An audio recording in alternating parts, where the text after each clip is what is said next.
I spent hours looking through data. No, not that kind of data, this kind of data, to work out which countries at the 2026 Football World Cup would win if it was based on English fluency statistics. Let's see where your country comes out in this competition. And if you're looking to learn English, these are the best countries for you to visit if you want to practice. Let's begin. So the criteria that I'm using is a combination of quantity of English speakers in each country. So here we have, as you can see, the Google search percentages, and that's from Google search and Wikipedia and other data sources. And this is the number of people in each country that speak good English. Then the next level we have is EF score. This is the English Fluency Proficiency Index 2025. This measures how good each average speaker of English is in that country. So let's dive straight into Group A. So in Group A we have South Africa, South Korea, Mexico and Czechia. Now, as you can see, South Africa wins this group with 50.7% number of speakers in the country and a very good EF score. Then we have Czechia in second place. They're just behind South Africa, but a bit more behind on the quality of English speaking according to the EF rankings. Third place, South Korea, followed by Mexico in fourth place. So if you're thinking of learning to speak English, you don't want to visit or live in Mexico for a very long time. Now, the next group we have is Group B. This has Canada, Bosnia, Qatar and Switzerland in it. And as you can see, Canada wins. Canada comes out top with 82.07%. And second place is Qatar with 65. Now, in third place we have Bosnia, followed by Switzerland. So that puts Bosnia through into the third place slot. Switzerland, unfortunately, is knocked out. Even though it has a very good EF score, it seems to be lower than Bosnia's. Next, we have Group C. Group C is won by Scotland. Now, Brazil might be very good at football, but when it comes to English speaking, they get third place in this group after Morocco. So Haiti loses that group. It's not the strongest group of English speakers, as you can see. Very low percentages of people in each country who speak English and quite low EF scores as well. Scotland wins and we move on to Group D. Group D, we have USA, Paraguay, Australia and Turkey. Now, USA wins this group with a 95.88%. And then we have Australia in second place, followed by Turkey and then Paraguay, who comes out with just 3% of English speakers in the country, one of the lowest in the world. If you're from Paraguay, well, you might be, if you're listening to this video, one of that 3%. Next, we have Group E. Now, this group, you'd think Germany would win this if it was football, but when it comes to English speaking, Curacao wins. They take first place with 60%, followed by Germany, just behind them in 55%, and with a very good EF score. Then we have Ivory Coast with 5%, followed by Ecuador with 1.55%. I'm sorry, Ecuador, you are going out.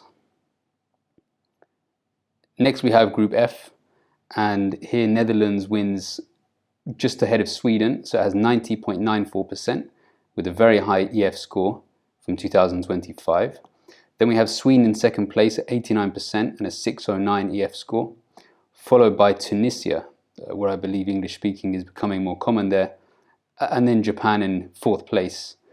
And again, these two countries haven't got the highest EF scores, but Japan, unfortunately, is going out. Then we have Group G. In here we have New Zealand, Iran, Egypt and Belgium. New Zealand wins quite easily in this group with 97%, followed by Belgium at 59%. In third place we have Egypt, 35%, with a lower EF score than Belgium does. And then Iran in fourth place at 15%. So goodbye to Iran in this particular competition. Group H, Uruguay, Spain, Cape Verde, Saudi Arabia, and obviously Uruguay just about wins ahead of Spain. As you can see, Saudi Arabia beats Cape Verde by quite a strong margin. Let's see if Saudi Arabia in third place will have enough of a score combination to get through into the next round. Group I, we have France, Senegal, Iraq and Norway. Norway beats France quite easily in this group by about 30%. You can see 87% of people in Norway speak a good level of English, followed by 57% in France. And I know from my own experience in France, they don't really like you speaking English too much in the country, which is very good if you want to experience France. But if you want to practice your English, obviously Norway may be a better place to visit. Let me know in the comments if that's true. So third place we have Iraq with 35%, beating Senegal out, which is a French-speaking country, I believe, with 5%. So Senegal goes home and Iraq gets third place. So next we have Group J. This is Austria, Jordan, Algeria and Argentina. Austria wins this group quite easily with a good EF score and a good number of English speakers. Jordan is second, which has a long history of speaking English, being in the Middle East and having a lot of influence from the British Empire. And then you have Argentina and Algeria. Now I put Argentina ahead in this group because even though Algeria has more and more people speaking English, that 30% who does speak English probably isn't anywhere near the quality of English speaking that Argentinians have. And that may change. Maybe in the next few years, Algeria will speak a lot more English at a much higher level. I've put Argentina in third place. Next we have Portugal winning this group K, followed by Colombia. It's not a very strong group of English speakers, as you can see. I put Uzbekistan in third place and DR Congo in fourth place. I thought that these three percentages were very close together, and so in the end I used the EF score to decide who gets through. So Portugal wins this group quite easily with a very good EF score, followed by Colombia and Uzbekistan. Finally, we have Group L. England obviously wins this group, and this maybe will give them a chance to win something eventually. Now, you then have Ghana in second place, followed by Croatia in third place with a very good EF score, one of the best in Europe. Panama is in fourth place, and that finishes the group stage. Next, we have the best third place teams to get through to the round of 32. Bosnia was the best third place team in the list of third place teams with 57% of English speakers and a 591 EF score, very strong, beating Croatia in second place with just under 40% and a higher EF score.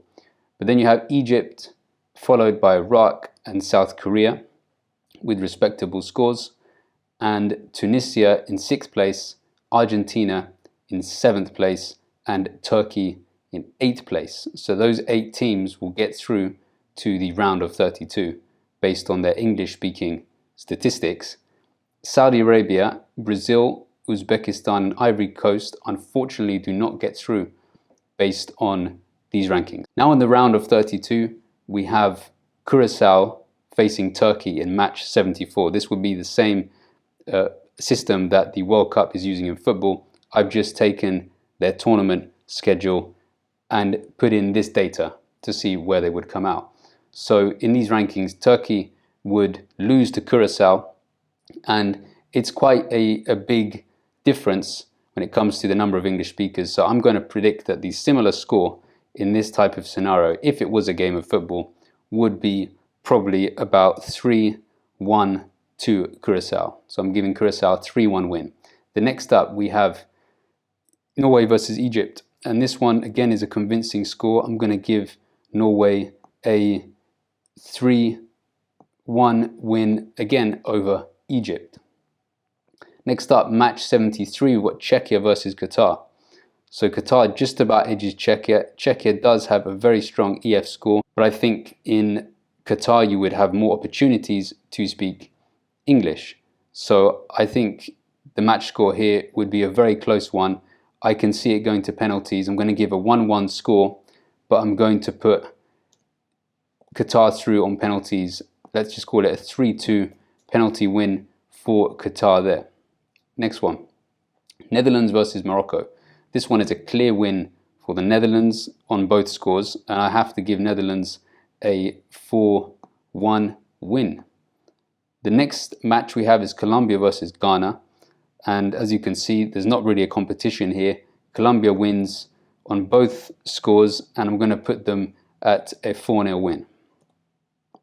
Hopefully these scores help you work out where you want to visit to practice your English. Uruguay-Jordan is a closer match, and I'm putting Jordan through here with a 2-1 win.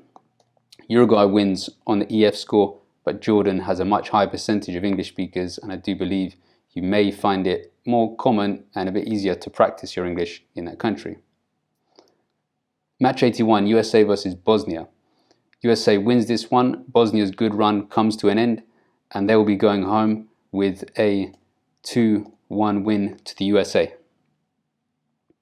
Next up, we have New Zealand versus South Korea, and New Zealand clearly wins this match. New Zealand may not be the best at football, but it's one of the best in this competition, and we're going to put them through a 3-0 win to show the difference. Match 76, Scotland versus Sweden. Close match, but in the end, Scotland has to take it, and I'm putting Scotland through with a 2-1 victory. Last minute goal from Scotland to push them ahead of Sweden, who has a very good score in this competition. Match 78 is Germany versus France. Two countries who are very proud of their national languages. When it comes to English, Germany does edge ahead of France, mainly because of the EF score, and I'm giving Germany a 2-1 win at extra time. South Korea versus Iraq. This one obviously goes to South Korea, and we're going to put them through at a 3-2 score. Match 80 is England versus Argentina. This is a clear win, obviously, for England. They're going to have a 3-0 win over Argentina and get through to the round of 16. Austria-Spain. This one is a clear win for Austria, who go through on both scores with a 4-1 win. Next up, we have Australia versus Belgium. Now, clearly Australia wins, and Belgium, who have had a very good run up until this point, will be going home with a 3-2 defeat to Australia. Match 85, Canada versus Tunisia. Canada wins this one quite easily, and we're going to put them through with a 3-0 win. Next up, we have Portugal versus Croatia, the last one, and Portugal loses this one on both levels with just about, and I'm going to say this is a 1-0 win to Croatia, last minute goal at the end of extra time. Now we're into the round of 16. So Curacao is facing Norway in match 89, and this is going to be a win to Norway. Close match, but we're going to have to put them through with a 2-1 scoreline. Then we have match 90. This is Qatar versus Netherlands, and Qatar loses this to the Netherlands with a 3-1 win for the Netherlands. Next we have match 93. This is Ghana versus Jordan. Ghana clearly wins this one with a score of 69 over Jordan's 45, and of course beating them on the EF. So we're going to have to give Ghana a 2-1 win. Next we have match 94. This is the USA versus New Zealand. What a game. New Zealand wins this one on penalties. Let's call it a 0-0 draw, followed by a 3-4 win for New Zealand on penalties. Close score, but as you can see, New Zealand does edge the US.